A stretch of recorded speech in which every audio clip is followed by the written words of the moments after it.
8th, we have Ultimate Voyage, which is a competitive game where players are each going to be controlling their own fleet of ships as they sail, trade, and explore across the 7 seas. This is a game that takes place during the life of the Admiral Zhang He, who was a famous explorer from China. And the game can come to an end in a few different ways. Either 9 rounds have passed, or the marker on Zhang He's health tracker reaches its end. And the way that that works is that every round there's going to be different events that occur.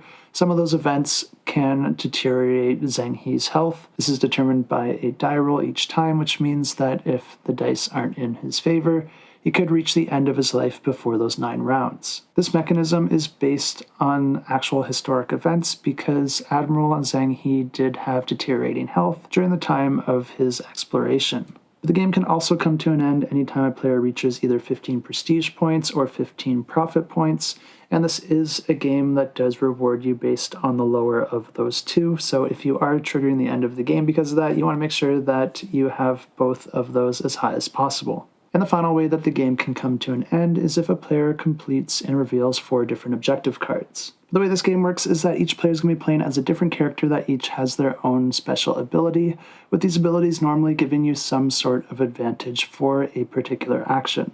As I mentioned before, each round is going to be moving you down the round track, and this can trigger all sorts of different events, like affecting Zhang He's health, but it can also have other effects like determining the weather, which will affect how far players can move when they take a movement action.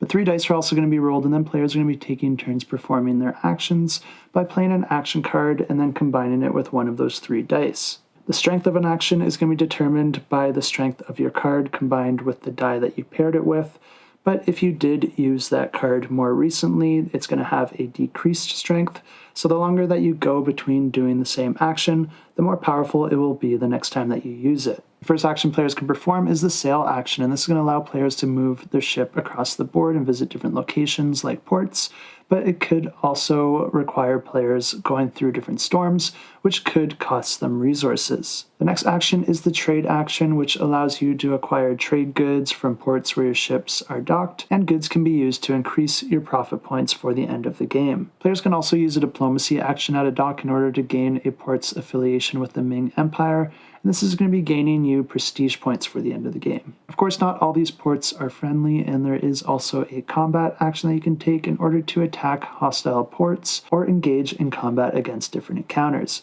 If you're successful, you'll gain control over that port or gain some valuable resources. The final action you can perform is the Explore action, which allows you to gain knowledge tokens from the port where your ship is currently located, and this can provide different story points for the region that you're located, as well as some other bonuses. As players are doing this, they can also complete different objective cards, and the rounds continue like this, with the different event happening at the start of each round, and then players taking their various actions in order to gain either prestige points, profit points, or story points through the various rounds. Victory points are then determined by the lower of your prestige points or your profit points, and then you're going to be gaining some additional points based on your story points from exploring those different regions.